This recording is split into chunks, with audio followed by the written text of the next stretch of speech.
Hey, salut Pino. Salut Alain! En forme? Oui, toi? Ben oui. Bon, on s'en vient discuter de nos beaux rockers de Pitbull. Oui! Notre dernier test de pneus. C'est un pneu, ça, qui nous vient du monde du off-road. C'était une compagnie américaine qui fabriquait des pneus, surtout pour des pick-up, des trucks qui font du rock crawling. Donc ça, c'est des compétitions où on grimpe des pentes pleines de grosses roches. Oui.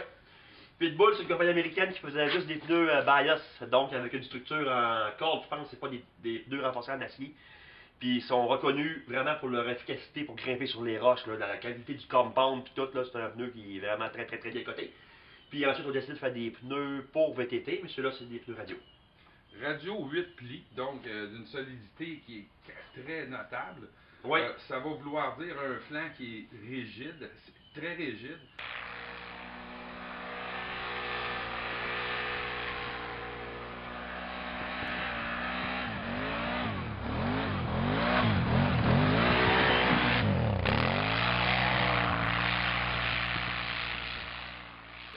Des semelles qui vont avoir une résistance aux crevaisons un petit peu plus notable que sur un pneu. Le pneu d'origine sur le Renegade, qui était All Shot.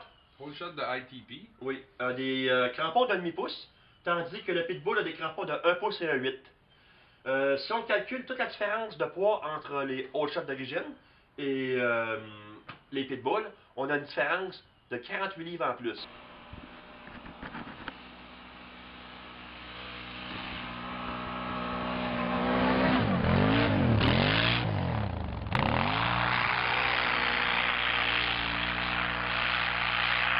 On gagne beaucoup en traction et à mon opinion en stabilité, mais ça demande des efforts plus considérables sur la mécanique de la machine, puis pour le conducteur aussi.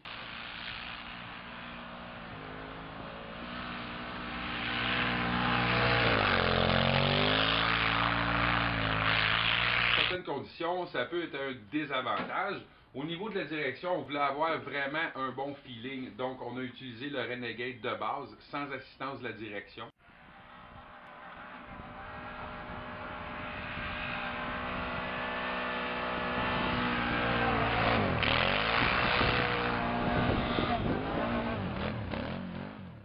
On avait une conduite plus précise, je dirais, puis on gagnait en traction. Là. Ouais. Dans un pied de neige, il n'y a aucune comparaison à faire. Là.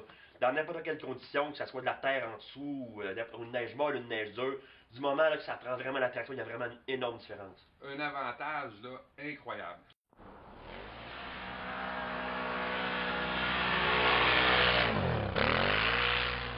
Donc, un pneu qui est bon pour les VTT ainsi que les côte à côte. Un pneu qui est très agressif, mais quand même qui garde une certaine polyvalence. Donc, un pneu intermédiaire comme ça, on n'en voyait pas beaucoup sur le marché, où on a des bons avantages au niveau de la traction, mais qu'on ne perd pas tous les avantages aussi au niveau là, des conditions différentes, plus normales, disons, sur le plat.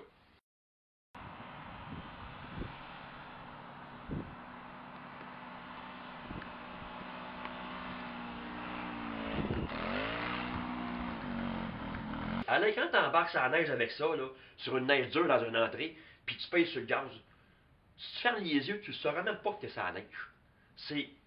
Ça gratte, la souplesse des crampons, avec la hauteur, la disposition des coches, ça gratte, c'est incroyable. Si tu veux essayer de faire partir la machine, il faut vraiment que tu donnes beaucoup de gaz. Si quelqu'un achète ça et met ça sur une petite cylindrée, puis il veut déraper, il va s'ennuyer. Comparé quasiment avec les ITP All Shot d'origine dans le sable. On va avoir une traction parfois sur la neige suffisante pour même cabrer l'avant du véhicule. C'est assez incroyable quand même. C'est agressif. Agressif comme performance. Ouais, il reste que ça colle beaucoup plus sur à peu près toutes les surfaces, mais quand tu prends une belle plaque de glace... C'est ça. Les distances de freinage, ils restent très longues avec des machines qui sont lourdes comme celle-ci. Donc, il faut faire attention. On est capable d'atteindre des vitesses assez élevées en traction sur la neige l'hiver, mais quand il arrive le temps de freiner, il faut avoir calculé nos distances en conséquence. Ensuite, le pneu d'origine n'a pas cette particularité de protéger le bord du rim ici. La lip du rim avec les All Shot dépasse de 1/4 de pouce. Maintenant, elle est flush. Donc, qu'est-ce qui peut faire en sorte d'épargner un petit peu les roues lors des raids un petit peu... On s'entend que ça reste quand même du caoutchouc. Oui. Si on a un impact qui est assez prononcé, comme on peut voir ici, comme ça Oui, nous arrive, oui, on a réussi à en maganer une coupe on de a raids réussi pareil. quand même à en briser, mais c'est pas grave, ça fait quand même partie de la randonnée en VTT. Ouais.